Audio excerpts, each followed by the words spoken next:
or the product that makes them less healthier. And I want us to say that there's evidence to also know that there's evidence to show that there is predatory marketing in Ghana. There is a lot of evidence to show that. So our own colleagues, Gideon and Professor Amos La, have shown this when they have looked at and they've done an audit on marketing of unhealthy food in Ghana. And they show that most foods and beverages advertised to children are unhealthy, high in saturated fats, trans fats, fatty acids, free sugars, or salt, and dominated by ultra-processed foods. And where are they doing this? Outdoor spaces, school environments, and on television platforms. So the television adverts are coming at times that target children, because the children are way alive and not asleep the time they are doing them. Then their audit also showed that Accra Cape Coast Highway, 70% of the advertisement featured were sugar-sweetened beverages. And then another recent study in basic schools in Greater Accra, 70% of food advertisements featured unhealthy products in the basic schools. Then they also looked at assessment of food advertising on 3 popular television stations, not named here. And 60% of the food advertisement broadcasts were for unhealthy foods. Sugar sweetened beverages being predominant in all that. And so evidence for us to do something about this is very strong in Ghana. And so the Meals for NCD projects provided some policy recommendations. They said that number one, 6 of them, advertising within certain public areas, especially frequented by children, should be regulated. There should be zoning to make sure that these are the adverts don't reach certain perimeters and radiuses towards to the schools. They talked about legislation that will compel all food companies that advertise foods to declare nutrient composition, so that, and then mention ones that exceed certain recommended thresholds so that it will guide people. And they talked about stopping misleading advertisements. Through the usage of accurate claims. They talked about, they also recommended promotion strategies or techniques that target children should also be regulated. They talked about implementing laws to prohibit the marketing of unhealthy foods, and then enacting and enforcing these regulations, so, especially the ones that push advertising of excess foods, excessive in added sugar, salt, and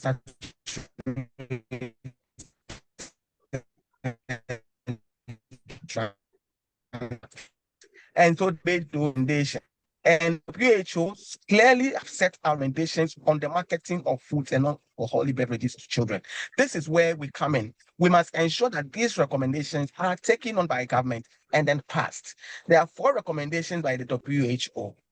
As far as marketing restrictions are concerned, they said that there should be mandatory regulations for the marketing of foods and non-alcoholic beverages that are high in salt, the saturated fatty acids, trans fat, sugar, and then salt. There should be protection of all children and under the age of 18. Please, can you mute yourself as it's distracting me? They said government should use a government-led nutrient profile model. So we must have nutrient profile models that also provide the rules of what should be on front of bag labeling and so on and so forth, what should be declared and all that, and that can help protect these children. And then we must also regulate companies, because minimal risk companies can be used to advertise these products, and the ones that you think are basically not some companies you be worried about. Others can channel their adverts to them to market it for them, and then in that case, their products get marketed still. But WHO says that for the country to really enact some of these policies, they have to look at the local context. They are the so there are things that we must look at, considerations when we are putting marketing restrictions. So local context is important, available resources, the legal system, political economy, how we can enforce them are also very important. Then we must look at other content, other issues as well, so that children's exposure to marketing by bordering countries or states. So you may have your restrictions, but the other bordering countries don't have the restrictions, and then it affects what and then things end up coming from there, or marketing strategies that and then impact your country from your bordering countries. And then there's also said that when in passing some of these restrictions, you must be wary of opposition from especially industry, and there are millions that and billions that they use in promoting this. They can always come and oppose us. And then you must also be concerned about the overall food environment, especially school food environment and nutrition policies and what they say, nutrition labeling policies and fiscal policies. Now, I'm glad that some of these things are coming up now because different policies are being written. We are writing currently, drafted currently several policies, front of pack labeling and profiling, nutrition profiling policies. We've also drafted the food procurement policy and so on. And so these are things that once you have policies that guide how they should be done, then they can also eventually target and drag the food industry and then the marketing industry to do the right thing. So finally, what can we learn from countries that have done well? And sorry, I put the sentences there because just for us to see clearly what has happened. So in South Korea, a special act on safety management of children's dietary life resulted in 81% reduction in the volume of unhealthy food advertising. So policies can work. A systematic review and meta-analysis found out that children were exposed to unhealthy food and beverage marketing were 10% more likely to select the advertised foods or beverages. So it's clear that it affects them. In Chile, the proportion of cereal packages using child-directed strategies pre-implementation of marketing restriction was significantly lower post-implementation. Australia and UK model estimated that if unhealthy food and beverage television advertising were eliminated during daytime hours, children's energy intake would decline. And that same model showed that if this is done, BMI of children will decline. And it will have an impact on chronic diseases like type 2 diabetes, heart disease, stroke, and cancer. So there are lessons learned and the good examples that we can learn from that that restrictions are important. So in conclusion, I just want to say that the NCD rise it's a real problem and is driven by advertisement and by marketing of unhealthy food. And our children and adolescents are most vulnerable. And the issue is that when they are also targeted as children, then they can be hooked as adults. There are recommendations that can restrict marketing, and Ghana must take them up and then make sure that we run with them. And there are also good examples and lessons that we can learn from those that have done well. And I just wanted to say that I also end by saying that we need strong marketing regulations by our for FDA to implement some of the regulations that they have. Don't give them the mandate to restrict things the way we want them to be. And I want us to also end by saying that the role of the nutrition workforce, which includes all nutritionists, dietitians, public health practitioners that are interested in NCDs, cannot overestimate it. And we need to come together. We need to bring all the stakeholders on board and to drive this issue around restricting marketing in order to tackle NCDs in our country. And so on that note, thank you very much for your time. And I'm sure we'll get a chance to discuss. Okay, thank you so very much, Prof, for that elaborate presentation. So we have 2 hours to do this. So I would indulge that if you have questions, just hold on whilst we take on the second presenter. Then afterwards, we can have some time for questioning. So just take note of your questions so that you don't forget them. However, I would want to remind us that please, let's all keep our mics muted so that we don't interrupt the speakers as they do their presentations. Thank you very much. Please, let's appreciate Prof. Anand for that presentation. Okay, so the next person to take the stage is somebody who is very well known in the nutrition fraternity. He's someone that I have worked very closely with for some time now. The gentleman I'm speaking about is an associate professor of public health nutrition at the University for Development Studies. He has been in the business of researching, mentoring students for over 20 years. He has made significant contributions to the advancement of human nutrition and public health in Ghana.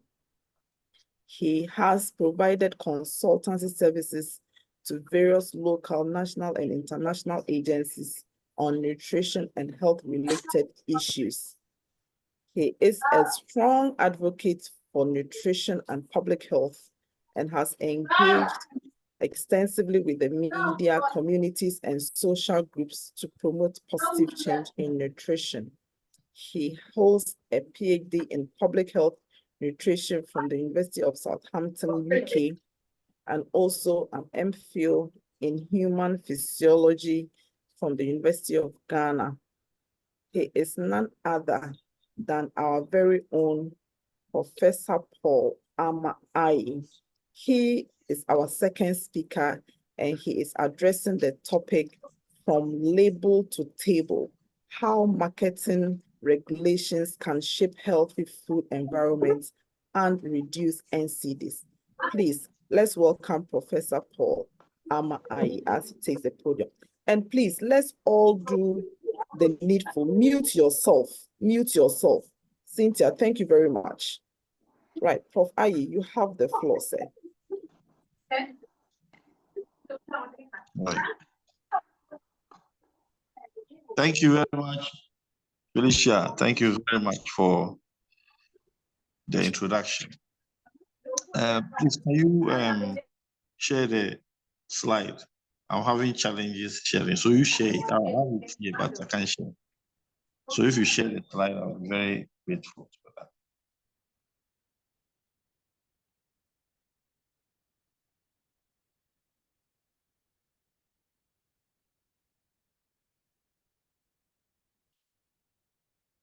Right. Whilst Felicia is making efforts to share the slides, let me say good afternoon to all dear participants and dear listeners on the virtual meeting. I am very excited and very happy to make this presentation.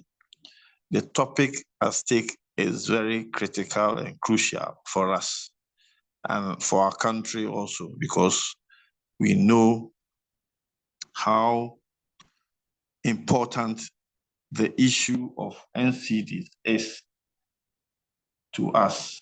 In fact, I don't know whether we know, everybody knows how important it is, but I know that as a nutrition fraternity, we are always bombarded with this top issue of NCDs.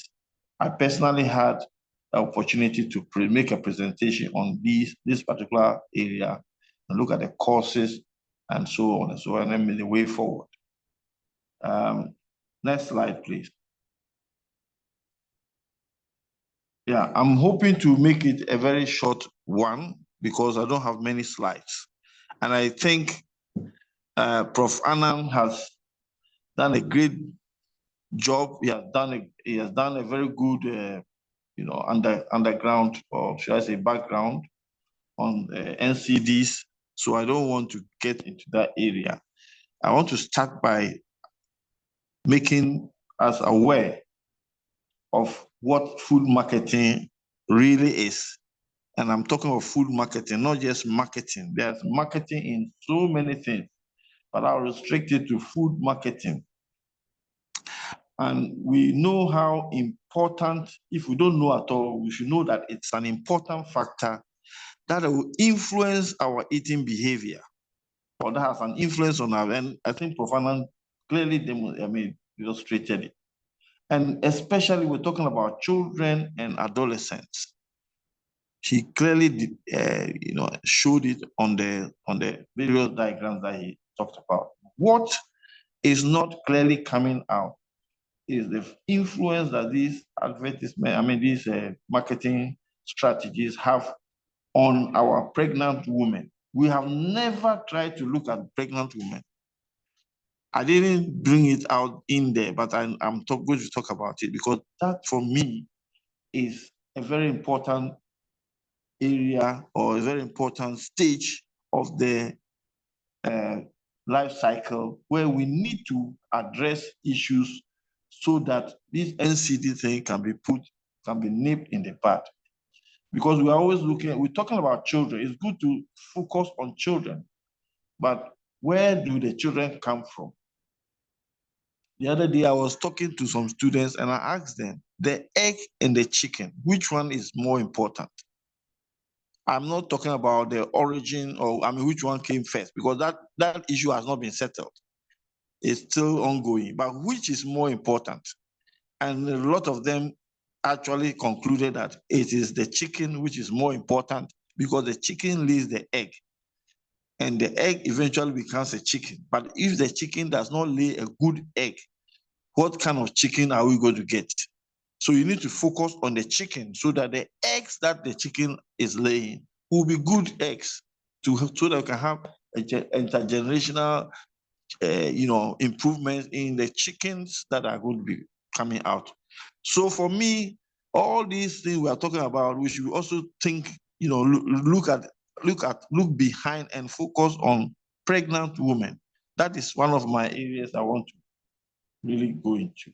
Now, the food marketing is around us and can take on many forms. And I think Prof. Anand has illustrated that too. I don't want to belabor that. So it is important to be aware of the marketing and strategies because it can influence your food choices and habits. And that one has also been illustrated. There are many foods and drinks that are marketed and can contribute to the they contribute to the high levels of intake of sodium, sugars, saturated fat, trans fatty acids, and so on. And then they also have an influence on our eating patterns, and so on and so forth.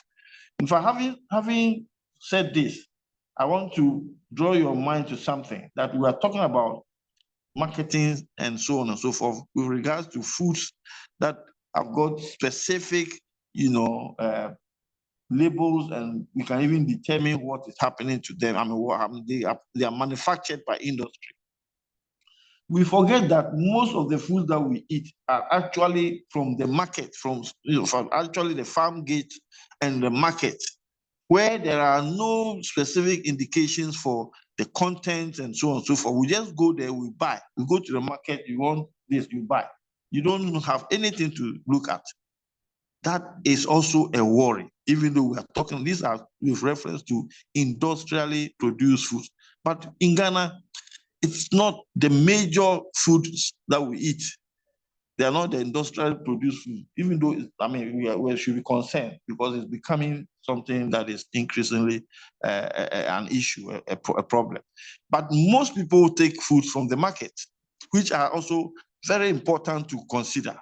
And we as nutritionists should be looking in that direction as well. If we want a healthy food environment, the area that we should concentrate is not just on industries and industrial products, but the market, what goes to the market, and therefore from the farms, and so on and so forth. This is why agri becomes very, very important. It has to be nutrition sensitive. Otherwise, all that we are doing and all that we are eating is not going to yield much for us in terms of the NCTs. We're not going to have any reduction. It's going to have a bearing on the NCDs that are going to emanate from our eating. So we need policies, regulatory policies. And once, because I'm talking about food, I'm looking at just food regulatory policies. And these can restrict the food producers. It can help in, expose, make children expose, reduce the children's exposure and limit the appeal and persuasive power of the marketing, for kids. So we need something that will regulate all these things, because as you heard from Prof, and the children are mostly affected, and they are the ones that we should focus. So all the regulatory policies and laws should be aimed at focusing on reducing the effect on children, in minimizing it, in restricting the where, the when, and so on and so forth, which he also alluded to. That is for important things. Now, I've cited a few examples here as he did. I didn't bring the Korea example, but I have Chile here, who have a law that they are implementing, or they have implemented, and that is one of the examples that Prof. Annan cited, Chile. Then in Mexico and Peru, they also have a law on the promotion of a healthy diet. They have a law. It's not just something that is policy that is being spoken about. We haven't got such laws, and they have implemented it since 2019. And the areas are very similar to what Prof. Annan has spoken about. Their emphasis is mainly on the packaging of food, and that is where my beef is. I'm talking about the first laws in Chile focus on mandatory, food, what do you call it?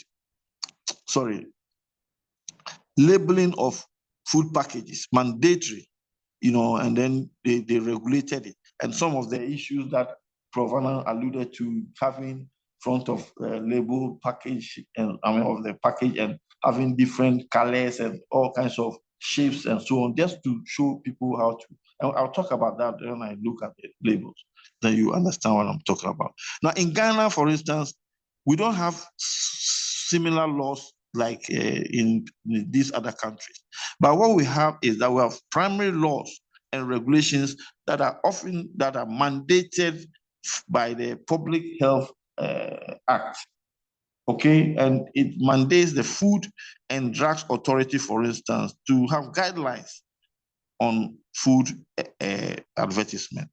The food advertisements should be guided, and all the things that Prof. Annan spoke about, the fact that there should be clarity, there should be consistent, there should be that kind of truth. They should not be lying. The claims should be clear. Some of the things that are being advertised are really something obnoxious, and they are really targeted at getting our children to be hooked onto substances that may eventually lead to the NCDs that we're talking about. So it's very important that we focus on these kids, and we look at the laws that we have.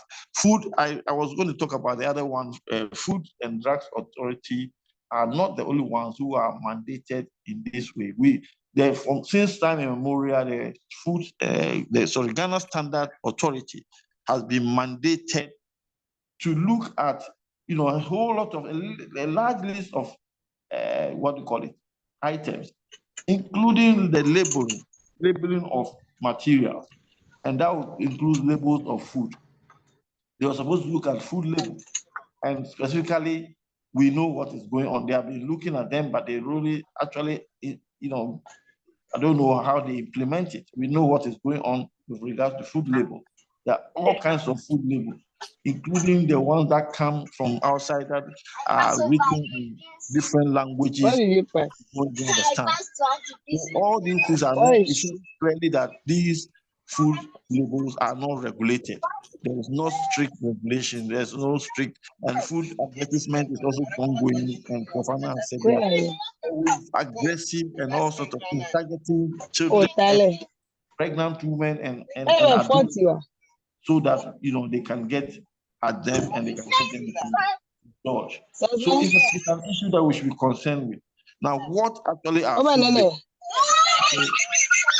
Food labels are different types of information that may be available on food packages. You have different on food packages, and I'm talking about food packages. Here in the market and at the farm gate, there are no labels.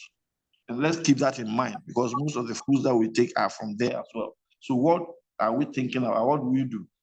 But where the supermarkets are concerned and other places, some other products in the market are concerned, which are from industrial productions, that we have labels on them available, information.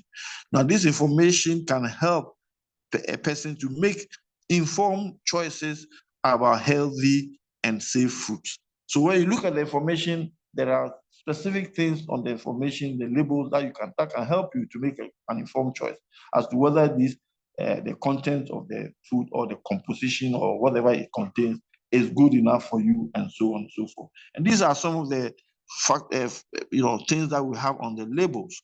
We have what do you call it? Nutrition facts table, the facts of nutrition. That is what are factual about. I mean, the nutrients in the composition of the material or the food package. We have ingredient list. Some may have a list of ingredients, water, salt. They will have all of them, and they tell you about how much, what percentage of what total dietary value it is, and so on and so forth. Then they also have nutrition claims. Nutrition claim, earlier I alluded to that. Nutrition claims that they are saying this product or this particular product, when you take it, it can affect A, B, or C in your body, or it can bring about some particular, and all kinds of things. So in the adverts and especially in the package, on the package, they write some of the things and allude to some of the effects that they can have on individuals. And there are so many claims that are unfounded. And these ones are charlatanic in nature. They are charlatans. They are just deceptive.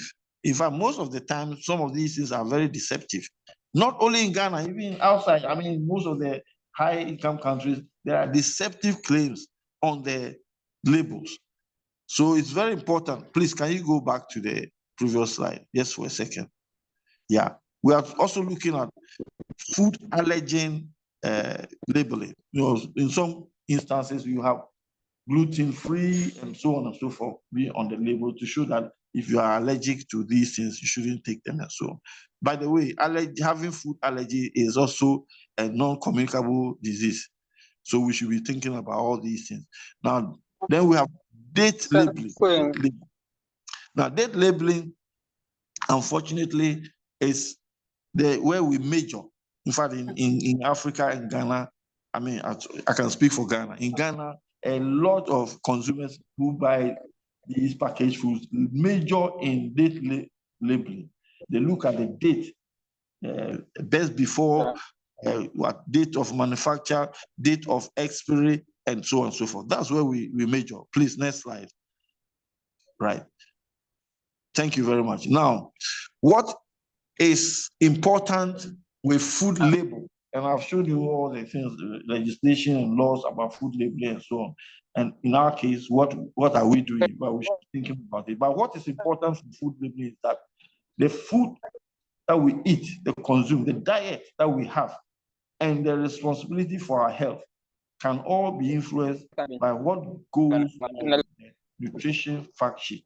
So when you have a knowledge of what is on the fact sheet, it can influence your food intake, it can influence your food choice, it can influence your diet, and so on and so forth. Your responsibility for your health, because it's all about health anyway. Healthy living, healthy diet. Now, the nutrition, consciousness. Consciousness is about being able to decipher what is good and healthy as far as nutritious foods and diets are concerned. You have to be conscious. It is not just learning nutrition in school, but you have to be conscious, because a lot of people have gone to universities and done nutrition, but they are not nutrition conscious. And you have to be nutrition conscious, because that is the critical skill that you need to ensure that what is on the label for you is translated to the table. And talking about translation from label to table, it means that you read the label and you are able to tell whether it has so much salt, so much sugar, so much whatever ingredient it contains, in order to know how to use it at table. So these are some of the things we are talking about. But the questions to ask is, are people actually reading the labels on food packages? When it comes to food packages and this manufactured product, are people actually reading the labels? The research that has been done in Ghana so far shows that not up to half of people are not reading. I mean, and most of the people who are involved in this kind of research are literate. Because if you are not literate, you can't read. And that is why some countries have resorted to, what do you call it? They are using certain signs and languages and so on. And if you can't read even English and they bring you Arabic, how can you read? I will bring you Chinese, how can you read? So the reading is an issue. Are people actually reading? Do they look at it and try to look at the nutrition label? How intimidating is it for them to go to a supermarket and start reading the label? Because people will think, hey, the guy, what is he doing? All those things are issues, But are people actually reading the labels on the food packages? That's a question. And it shows clearly that not very many are doing it. Sometimes, how often do they do it is also another question. Is it often read? Is it often that they do it? Some do it sometimes, some do it always, and so on. There are very few of them, actually. But they must be literate. Otherwise, you can't do it. If you go to the illiterate community, a few of none, almost up to none, will be doing the reading. Now, those who are reading, do they understand? Another question to ask. Do they understand the labels at all? So that's the question we need to be looking at. Is there any understanding? Because some people will read it and tell you something else if you ask them. And we have shown that people really do not understand what they are reading. A lot of people who actually read the label do not understand it. They may understand some of the things depending on what is being said, being written there, but they don't really understand something like RDA. The RDAs, for instance, are issues that a lot of people do not know, or RDV, and so on and so forth. Recommended daily allowance or daily values and so on, which people may not understand, and you can't go there and be explaining things to them. It's very important. Those are the things. Now, what are their major concerns about the labels? What are their major concerns? Some go to look at the labels, and their concern mainly is about when is this food wholesome, or when is this viable up to? They are looking at the expiry date. That is one of the things we found in our research. We showed that most of them who say they are reading the labels are actually looking at expiry date. When is it going to expire? And for them, that alone is enough to purchase the product. So expiry date, which is the date of manufacture date that is to be out of what the manufacturing and so on and so forth. Very important though, but there are also other concerns. People do not really look at it in their way others do. But when you are going to buy foods that are changed, for instance, the other concerns are most of the time these are dented. Most of them they are dented. And some people will tell you that dented things are not very wholesome. I mean, they don't control wholesome food. And that is also another concern. And so, but who are you going to complain to? I mean, there are a lot of other issues that come with labels and food purchases, especially when it comes to these manufactured food or industrial food. Can we go to the next slide? Now, from label to table means that you are understanding, you are reading, you have assimilated all that is on the label, and you know that when you take it to your table, it's going to help. When you use it to cook, to prepare your food for the table, it will be wholesome. You are going to have a normal, food that will prevent you from having disease. But like I said, the consciousness, nutrition consciousness is imminent. If you are not nutrition conscious, you are not going to look at salt. For instance, how much salt is involved in the diet. Recently, we heard that some people did some experiments on Nestle foods and found out that they are adding too much sugar to those foods that are prepared in Ghana. We have not noticed it. We don't know about it. It's hard to take some people from outside somewhere to be able to say that, yes, Nestle is trying to kill our children by putting too much sugar in the baby foods and so on. But we have been using it for a long time now. The baby foods are sugared. They have a lot of sugar in them. We are being hooked on sugar. Coca-Cola is hooking children on sugar, but nobody is complaining. Nobody is saying anything. I mean, the regulators are there. They are not regulating anything. They allow everything to go. It's all about money. The buyer who calls the pipe, who pays the piper, they call the tune and they pay them. So they are calling whatever it is. Like Prof said, it's all over the place. They are doing every false, and whatever it is to attract our children and our pregnant women. That is something for us to look at. What are the setbacks? The setbacks are that people must be educated. We must try to find a way of getting people to understand labels, and that is where our Hd4, also is it Hd4Hl?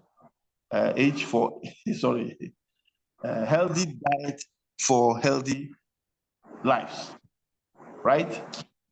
That is where they come in, where we are looking at how we can bring out certain policies and try to see how it can be enforced or can be implemented by, I don't know where it can be enacted first into laws so that consumers can have a respite from some of the things that we are looking at.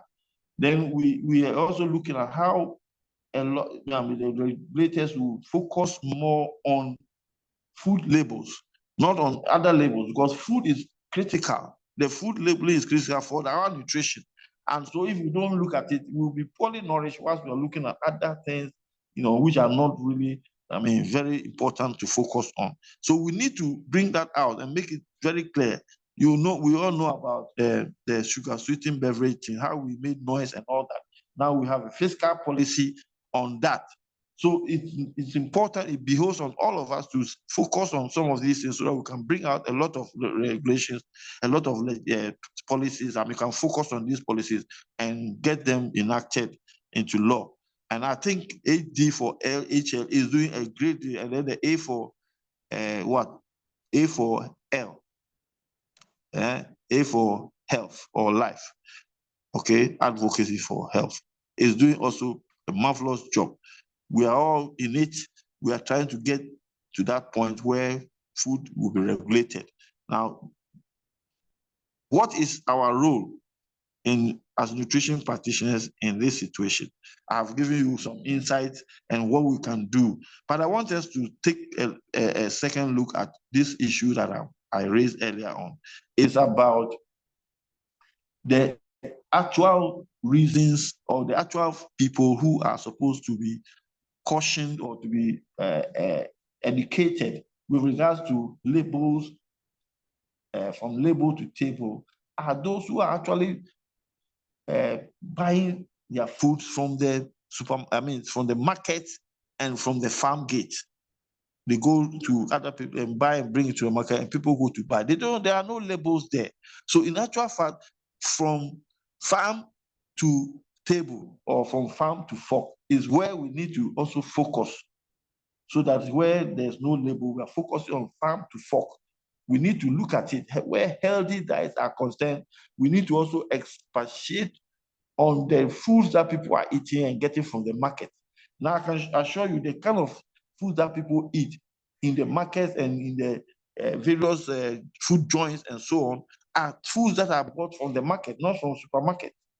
So we need to concentrate not just on having people to know how to read labels and to translate it into their table, but how to also know the importance of what they are buying in the market and how we can translate to the table. Otherwise, the NCDs, we will not get where we want to get to, because the number of people who are consuming foods that are labeled are not as many as those who are consuming unlabeled foods. So we need to look at it as nutritionists. We need to look at all these areas and concentrate so that we can bring this NCD burden very down. Otherwise, we're going to be in trouble. And I think we should also concentrate on our pregnant women, because that is where the whole issue begins. Not just children, but pregnant women, and when they are in utero, we need to ensure that they don't start the effect of NCDs from there. Thank you very much for your attention. Thank you so very much, Prof. I, for this insightful presentation. I mean, for me, the fact that we should not gloss over pregnant women is something that was very striking. Right, so we are at the point where we would be inviting questions from our participants, please. I would like to ask that if you have a question, you can either type it in the chat box or you humbly raise your hand. Then I would invite you to speak so that it can be orderly. All right. And once you are done speaking, you kindly lower your hand so that it doesn't confuse the moderator. Also, I would plead that we make our submissions straight to the point so that as many of us can ask our questions. Thank you very much for that. Thank you, Prof. Ayi. Thank you, Prof. Annan. So questions time. If you have a question, let's hear you. You can raise your hand whilst we wait for people to organize their questions and submit them. I have a few questions. And so I would like to find out from Prof. Reginald Annan. I mean, in your submission, you did indicate that marketing strategies or the marketing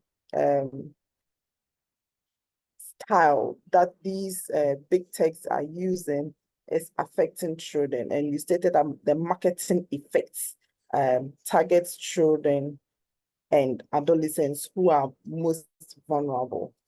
In fact, the Catch Me Young thing. I would like to find out how do you think that as nutritionists and dietitians, what do you think we should do in this aspect? Looking at the fact that you actually clearly stated that we have the perception that plumpy babies are healthier babies. And so with that kind of notion, and some of the times we those in the health system are those that in fact push that agenda and encourage people to do the opposite things that are a bit harmful. What should we do as nutritionists and dietitians, looking at the advertisement that is going on? I'm in my small corner. What should I do?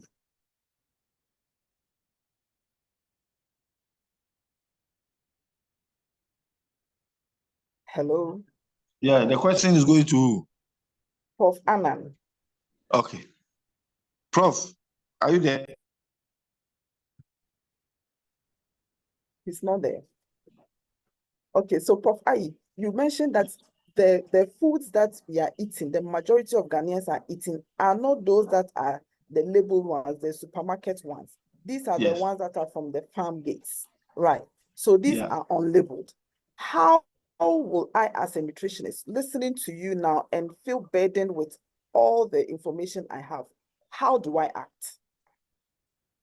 Yes. Like I said, I mentioned something about nutrition consciousness. And we know information is powerful. If you have information, if I say information is powerful, I'm talking about knowledge. You know, for lack of knowledge, my people perish. We all know about that. So sometimes it's about knowledge. People are not knowledgeable on these facts. So for me, I think that at this stage where we are now, it's about advocacy until we get to a stage where we can push it as a policy. We can promulgate the policies.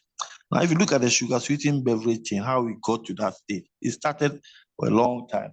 A lot of issues came up and so on. And some of us have been pushing that agenda for a long, very long time. You know it, you know me, I've been talking about it. I never probably was mentioning sugar sweetened beverage, but I've been talking about it, talking about sodas, talking about the sugared local drinks and so on that we take because it's too much sugar. And that was a long time, we touting it as very unhealthy until said that it masked up and we came together. And remember before the fiscal policy on sugar sweetened beverage was passed, we had some campaigns and we led a group of, conscious people to go around and campaign in town and talk to people and tell people how important it is to curtail or to, bring about this policy so that it will reduce intake and so on and so forth. The question is still, has it reduced intake? Because look, there are a lot of people who don't know how many sugars are contained in Coke, for instance, or in Fanta. They don't know. They don't know that it has a lot of sugar. The number of cubes. So if you tell them how many cubes of sugar is in it or how many teaspoons, they will open their mouth and look at you. Knowledge is not there. All we are looking at is how to hook us onto these products. And so we need to also go there with knowledge. We need to be knowledgeable. As nutritionists, when you go on any, crusade, I won't say crusade, on any platform to go and advocate, you must be knowledgeable. Don't go and talk about things as if you don't know anything about nutrition. Arm yourself with the knowledge.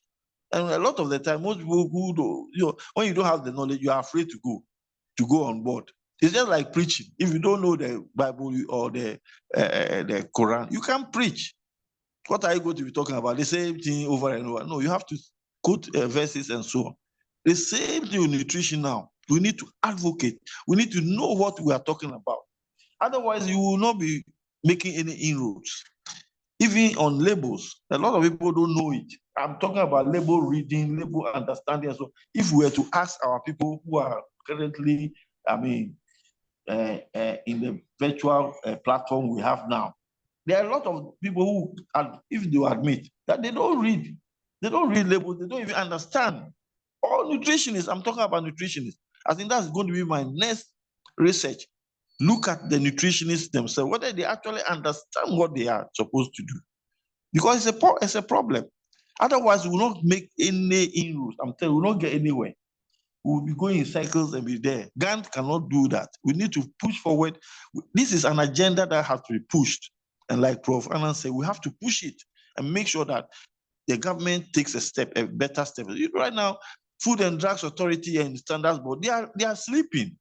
They are sleeping. Look at all the things that are happening. They are virtually sleeping. All they have is a podium, or should I say a room where monies are collected. That's all. Go and do your advert. Bring the money, pay this, and that's it. And that's what's going on. Nobody is protecting anybody. We don't have consumer protection. Do we have consumer protection in this country? If we do, then they are not working.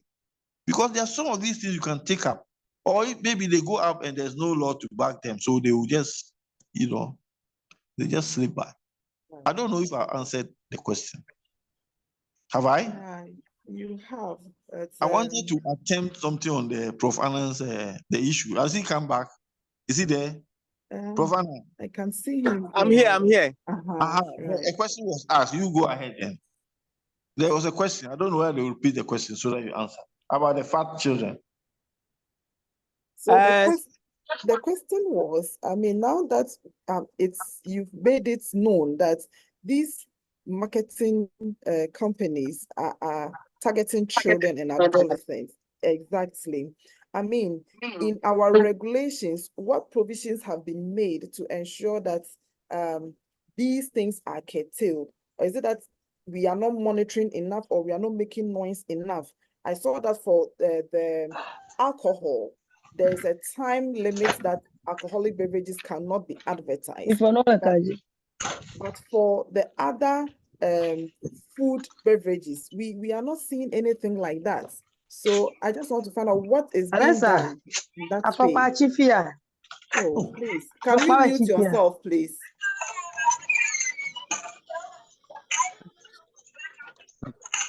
Quiet.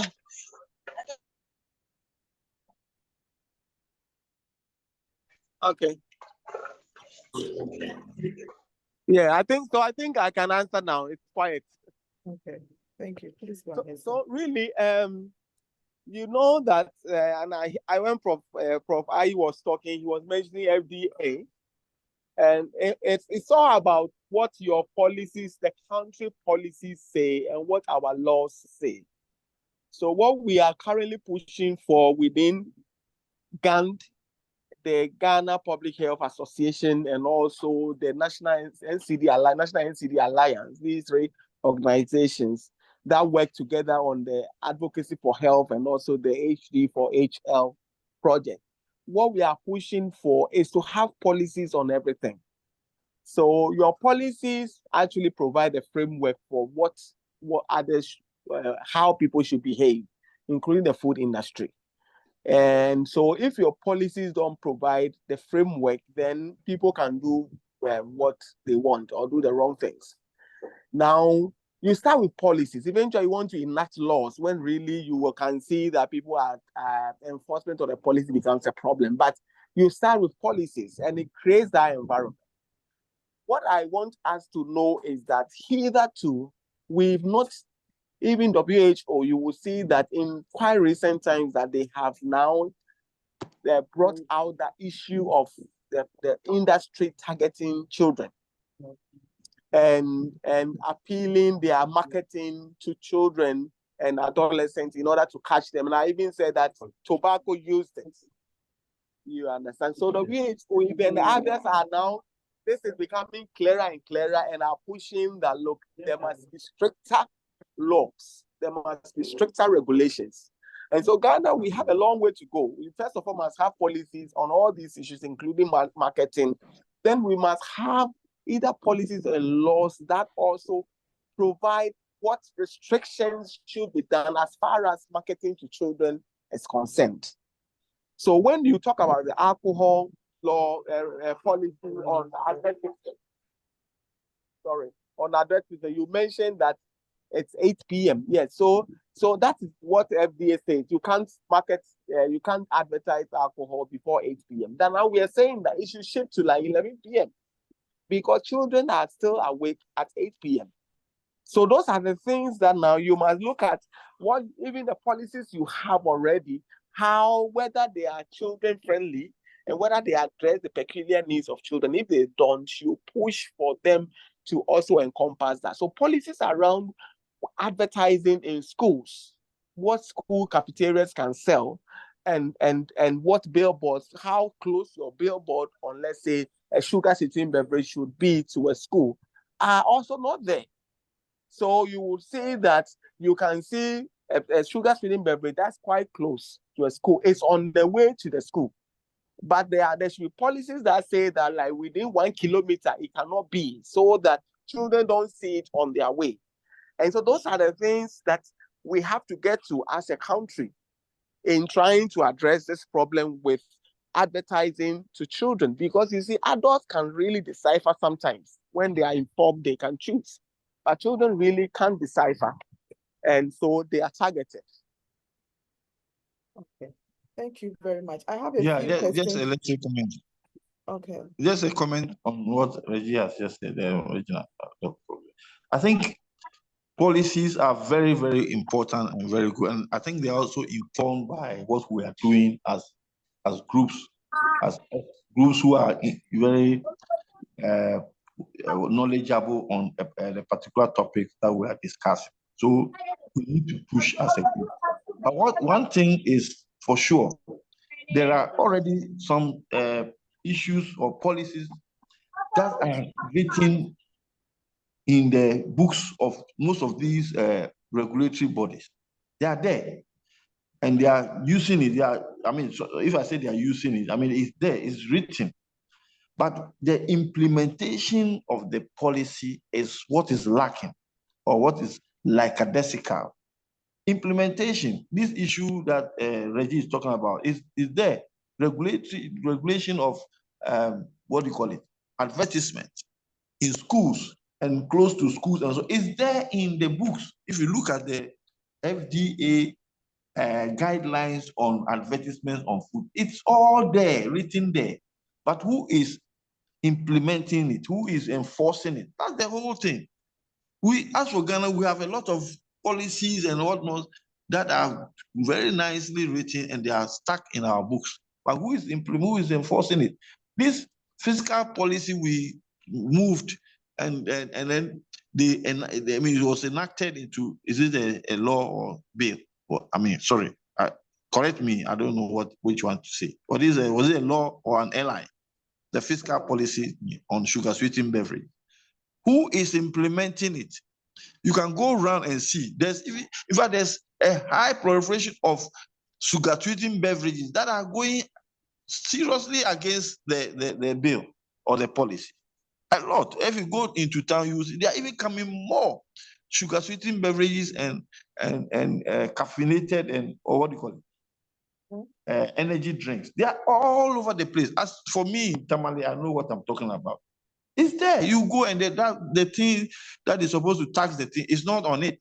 They are evading tax because they are coming from neighboring countries and they are being sold. Who is implementing? Who is regulating? Who is seeing to the whatever it is? That is another issue. We are very good when we catch one or two people, then they will use them. But who goes around? Who ensures that these things are not done the way they should be done? So that is a question of regulation and implementation. That is all we need. We will force for the policies to be put in the books or to be put down. But who is going to enforce it? It behoves on all of us. That's why we need to take the lead by informing people, educating people on these issues. Then as we go ahead, people will now see the need to be watchers and keepers of their own nutrition. Right. So we have a question on the chat box.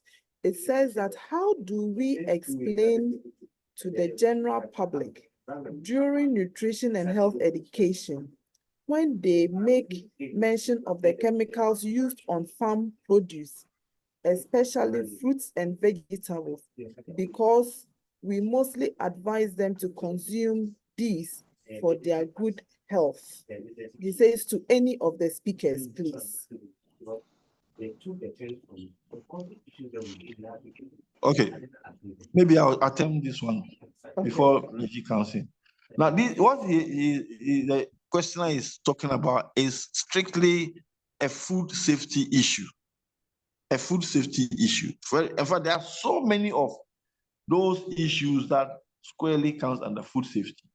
But the thing is, look, when we say food safety in Ghana here, nutritionists are not in the picture. It goes directly to a particular area, agricultural, whatever it is, and that's where they talk about food safety. But for me, as a nutritionist, I think it falls squarely in our domain. Food safety, because it affects nutrition. It seriously affects nutrition. For example, what he has talked about, if the chemicals are put on the food, who is going to be affected? Whose nutrition? Your physiology, your anatomy, everything is going to be affected. So we should take concern about that. We should educate people, educate the agriculture. Look, even fertilizer. I personally believe that fertilizers are not so good. It's not all the fertilizer we should be using. In the past, in the olden times or the earlier times, our forebears were using different ways of, ensuring that the soil was fertile. Maybe we can say that we are growing in numbers and so on, but we're not doing that.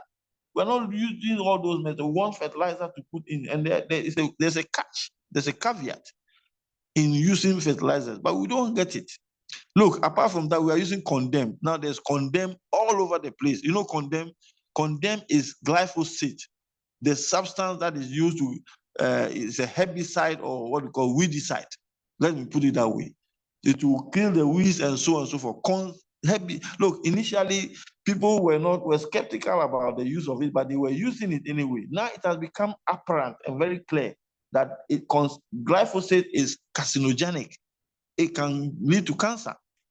So when you are spraying your weeds and whatnot, and some of it is getting into the fruits, you are having the potential cancer forming foods. That's what you are getting. The chemicals we use on our foods, most of them are have potential, not just on fruits and vegetables. We use some in the preparation, colors and so on.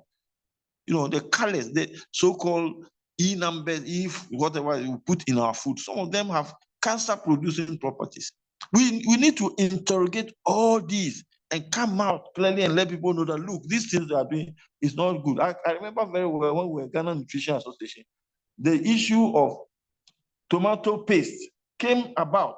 People were saying, oh, tomato paste. So, look, when we interrogated it, even the Ghana Food and Drug Authority people were trying to defend the issue. We said, what? You can't call this tomato paste. Tomato paste should have about 80% or more of tomatoes in it. But if you have tomato paste and there is just about 15 or 13% of the product is on, the rest is starch and other things, added colors and so on, what are you doing to us? So we now it became a tussle. Eventually, they called it tomato mix. Go to the market today, you see tomato mix, because you can't call it tomato paste. What you are doing is not tomato paste. You are killing us. It's a lie.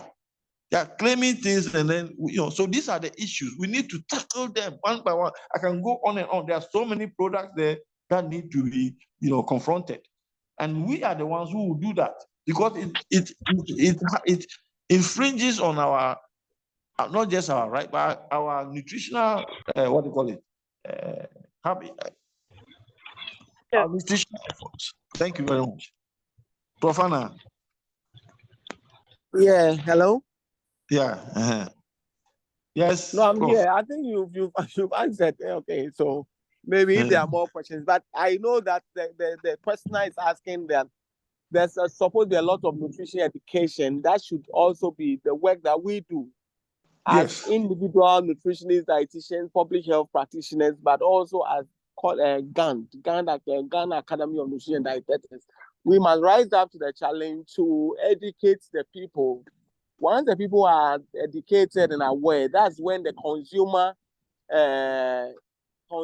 protection comes, because they themselves rise and also to fight some of these things and ask for changes.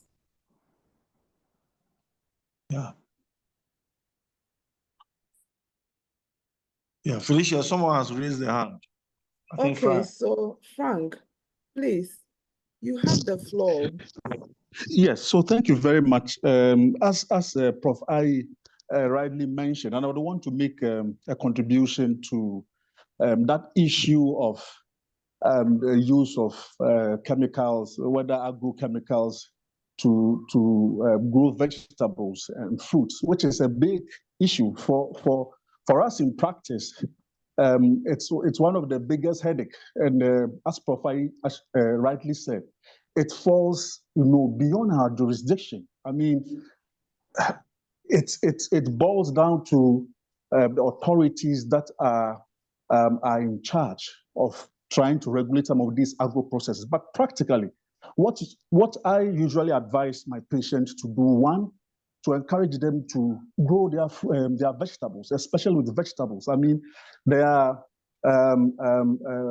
backyard gardens, and it's worked in the past, and it is now working. Even when you travel to very developed cities, especially, they are encouraging people to grow. So one of the practical ways you can actually advise your patients when these things come out is to consider growing some of these vegetables that we use daily. It's very practical. The other thing I usually advise them to do is to buy from places where they can trust. Of course, there are people who are doing it, and we know, but then there are people who are also abiding.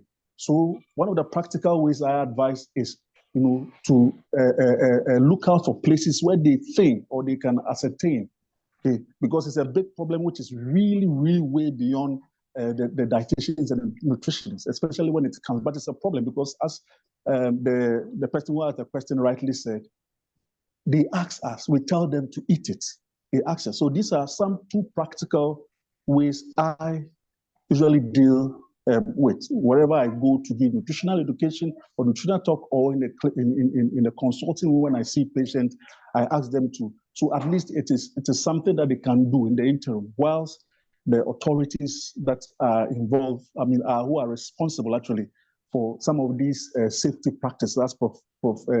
I rightly say, it's serious food safety issue. So these are some practical ways we can approach some of these things for the meantime as we wait for these regulations to be enforced. Okay. Yeah. Yeah, Frankie, just to add something small, when it comes to the issue of vegetables and fruits, you can also ask the patients or whoever the clients are to wash them thoroughly. I think that's one of the instructions that is given in the catering department or the catering field, where you have fruits and vegetables, wash them thoroughly, maybe with some vinegar or with some salt and so on. You wash vegetables and fruits and whatnot. In fact, we should be advising that. But the question will also be, where is the water? Now, so anyway, that's another question, because sometimes people don't have the water. But at least, where there's water, people must wash their vegetables, and irrespective of where they buy them. It is part of the instructions in using vegetables and fruits. And so as we encourage people to do it, we must also advise them to wash, because you never know where the food or the fruit is coming from. Yeah. Right. We have your name is it Canada Ghana Newt. Your hand is up. If you can hear me, you have the floor, please. Good afternoon. Thank you. Good afternoon. Yeah. Good afternoon. To our speakers for excellent presentation. Just wanted to add to what Dr. Hayford and I believe one of the speakers asked regarding vegetables and fruit. There is an organic body that is currently in Ghana trying to teach individuals how to do backyard garden in an organic way without the use of these harsh pesticides and so forth. So, oh, please go ahead, sorry.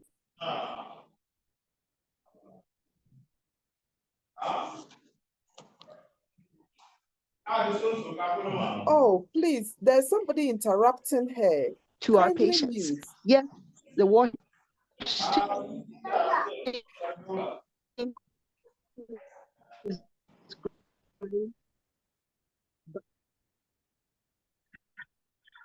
Oh, we are losing you. Yeah, but there is an organic body. I think it would be great for Ghana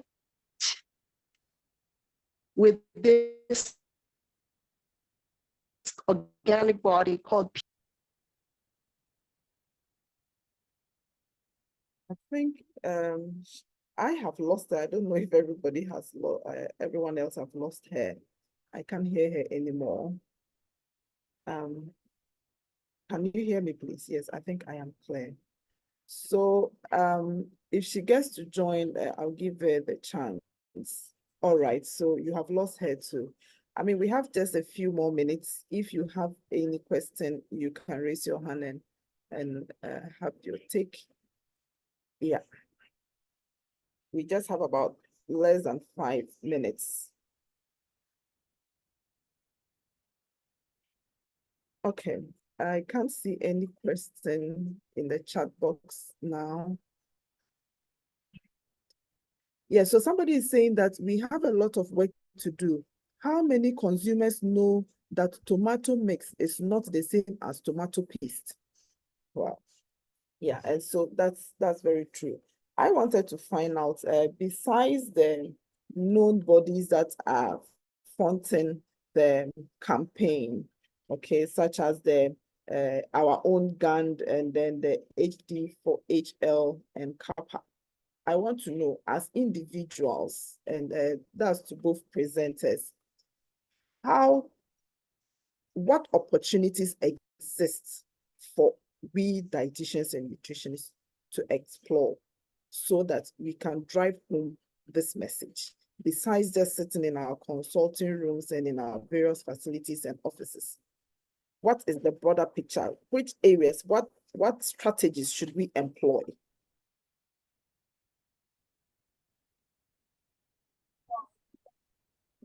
Okay, so let me just say that And I tell the students and also others who are nutritionists that it is not only just sitting in your consulting room or at your workplace or in the classroom teaching about these things.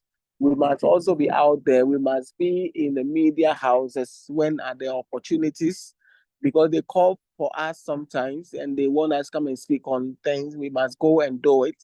We must also request to go and see them. Sometimes if you do a research or you have something you want to talk about, then we are all in different regions and there are radio stations. If you contact them that I want to come and speak on this topic, they all have health related programs and they will be willing to let you. Anytime we have gone here in Kumasi, they are happy for us to come and then talk on a topic that is of interest. So that's one of the ways that we can engage the public. But when it comes to engaging at the national level, then of course, if the country needs something, would they call us as experts? It means that we have shown ourselves at that level that we are experts. That's why they will call us.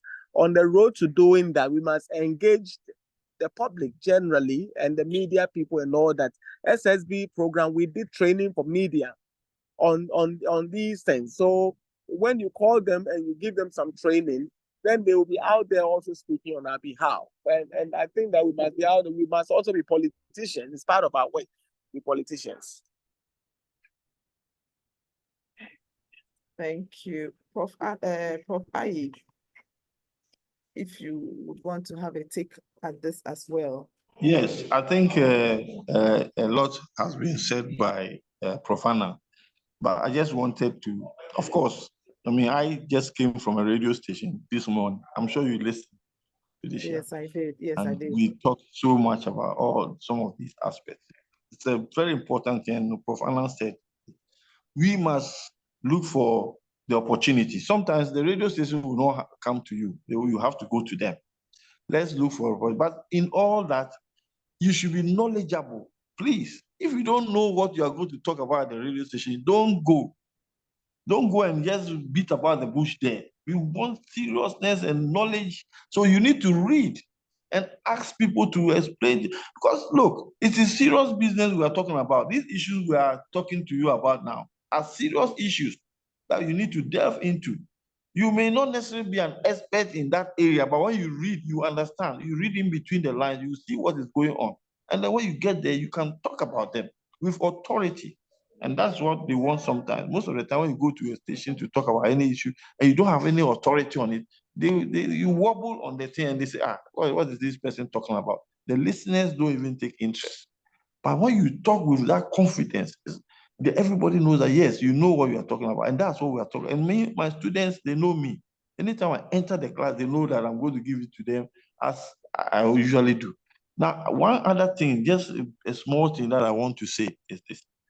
And I think Prof. Anna alluded to it, is that in as much as we want to change the landscape and we want to engage the public and so on and so forth, I think we should have, Ghana has got that capacity. We should have a group within to churn out publications, or should I say, what materials that can be published in the newspaper.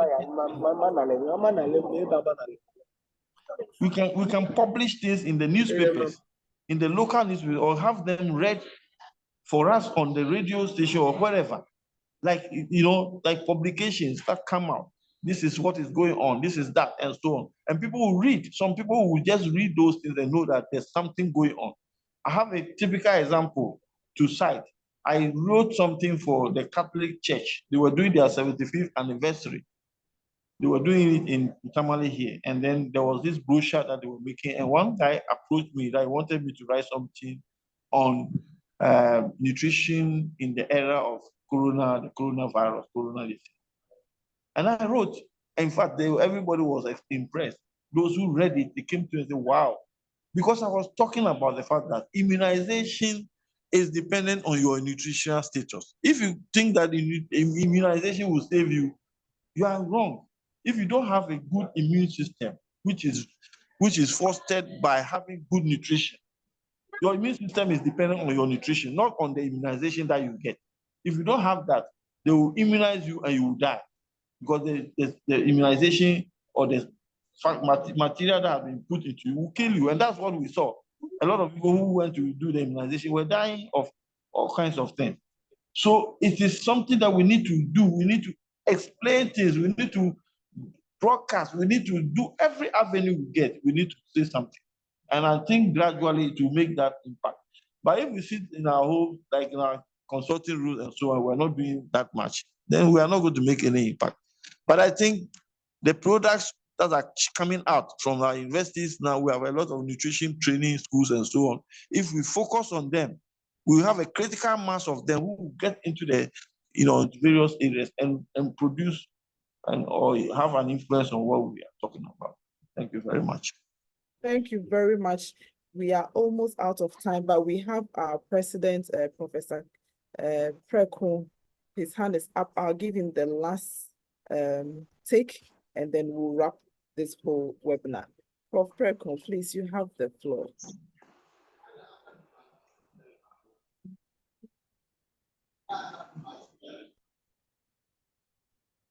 Hello? Okay, so I think he's not here. Prof. Kingsley? Presdo? Okay, right. He's not responding to my call. I can't see any other hand besides that one. Right. So on this note, I would want to thank us all. Okay, yes, Prof. Hello. Yes, I can hear you. Yes. All right. Sorry. Yeah. So the last question is what I would want to come in. But first, let me say thank you to Professor Sahi and Prof. Anand for the insightful presentation. I think that we as nutritionists have a core responsibility. As we said, especially a gatekeeper as far as ensuring optimal nutrition for all Ghanaians is concerned. All these, even as we look at the bigger picture of activities, we should be very much mindful of what is happening around our own communities.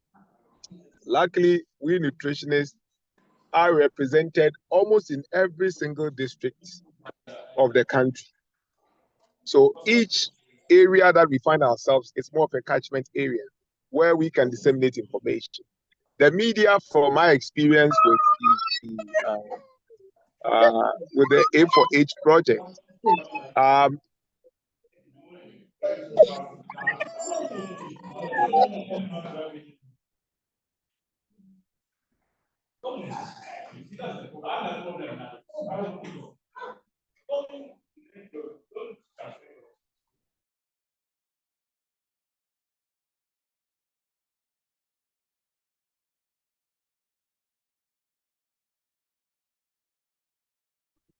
Prof. Kingsley, we can't hear you again.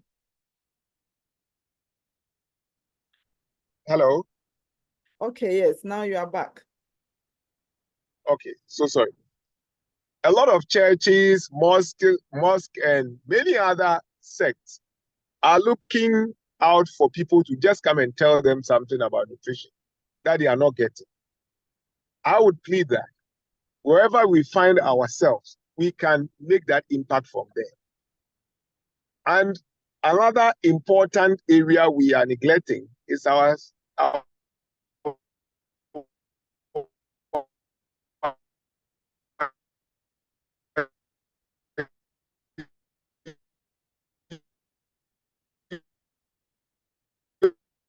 We are losing you. young children. The PTAs are all other information with. At school I got to, the people are the parents bring fruits and then one parent volunteer to cut fruits for the children at the school. And that alone makes a lot of difference. So we can start somewhere, and one of the places we should be able to establish nutrition clubs, for example, in our basic schools, in our kindergartens and whatever. So the children will grow with it. Now, most of us, our mouth is so sugar sweetened already. It's salt adapted already. So if you say you should even moderate your intake of sugar and salt, it becomes a problem for us. But the children, we can make a lot of influence from that level coming up. And these are ways we can do that. Of course, other aspect has to be with identifying like groups that have resources. We may not have the funding resource, but we can identify with other funding sources where we can tap in, collaborate on. Importantly, we should be able to research and come up with certain fact sheets and position papers as a nutrition organization that is so interested in Ghana's nutrition and the way forward. So I believe these are some critical things we should be thinking of and working towards as professional groups that are within the country. And as individuals, Profai has said much, we need to update ourselves. Now there's a lot of courses online you can do if you don't even understand the issues of nutrition. There's a lot. You go to WHO website, there is a lot of courses there. ANH Academy also have a lot of courses. You can do many of these courses just to build up your capacity in these areas. Thank you, and thanks all for making this possible. Thank you very much for the inputs. Very, very valuable take-home notes from our president, Professor Kingsley Prekom. We are very grateful for that. And so our time is up. I will not be able to take any more, but I would like to thank everybody for making time out of our very busy schedules to hook on to our webinar this afternoon, most especially to our panelists, Professor Reginald Annan and Professor Paul Ayi. We are very, very grateful to you for the knowledge you have shared with us and for the nuggets you have given us as well. Our participants, I want to appreciate you all for staying through, even though the beginning we had a lot of challenges, especially from my end. I apologize for that, and I thank you for your patience and cooperation. Like I did indicate, I'm told that this webinar is not, we are not registering, so there isn't any registration form for the webinar. It's a free webinar, right? So let's take notice of that. So as we take our leave, I would like to remind us that as nutritionists and dietitians, it is very important that we are up to the game. We need to keep ourselves informed so that we can speak with the needed authority and confidence when we are called upon, and also to deliver whenever we are asked to. Then also, Prof. Anand did indicate that we need to become food politicians, and I think that was very, very catchy for me. We don't leave the politics to only partisan politics. We should also carve that space for food and nutrition politics, and then we become the champions of that so that we can drive the discourse in the right direction. Then also, let's bear in mind that there's so much opportunity for us to act, and we can explore several of them, including what Prof. Prekom indicated. Let's explore nutrition clubs in the basic schools and kindergartens. I mean, so that we can also catch them young and inculcate good habits into them. And lastly, let's take up courses. There are a lot of free online courses that we can take up, and then also build our capacities to deliver on very key matters that pertains to the growth and development of our countries. And lastly, let's look out and partner. Let's partner more. Let's not sit in our small corners and think that there is nothing we can do. They are not involving us. If they don't involve you, involve yourself. create a demand for yourself wherever you are. Thank you very much for your time this evening, and God bless us all. As we close with a closing prayer. Father, we thank you so much for your time this evening. We thank you for the wealth of knowledge that you have given us. Help us to be able to follow through and become disciples of good nutrition so that our country will develop the way we so much desire for it. This and many others we ask through Christ our Lord. Amen. Thank you everyone for staying through. We appreciate you. We love you. And Gand says, please come on board. Come on board. Together we stand and together we can make it better. Thank you and have a wonderful evening. Thank you. Thank you. Thank you. Bye-bye. Thank Bye. you. Thank you. Somebody's asking for a registration link. There's no registration, Prof.